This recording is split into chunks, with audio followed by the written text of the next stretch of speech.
కార్యాలయంలో deputy CM Pawan Kalyan గారి నేతృత్వంలో నిర్వహించిన కైకిలూరు మాజీ శాసనసభ్యులు ప్రస్తుత ఎమ్మెల్సీ జయమంగళ వెంకటరమణ గారు ఈరోజు పవన్ కళ్యాణ్ గారితో భేటీ అయ్యారు.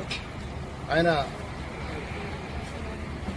వైఎస్ఆర్సీపీకి రిజైన్ చేసి జనసేన పార్టీలో చేరడం జరిగింది.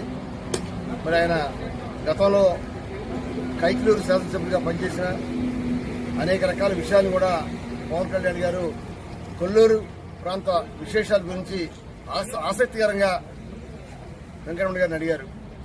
వెంకటరమణ గారు కూడా కొల్లేరు విషయం మీద, కొల్లేరులో జరిగే ప్రజానీకానికి అనేక రకాల సమస్యల మీద, కొల్లేరు ప్రాంతానికి అటు కేంద్ర ప్రభుత్వ నిధులు కానీ రాష్ట్ర ప్రభుత్వ నిధులు కానీ ఏమేమి కావాలన్న విషయాల మీద కూడా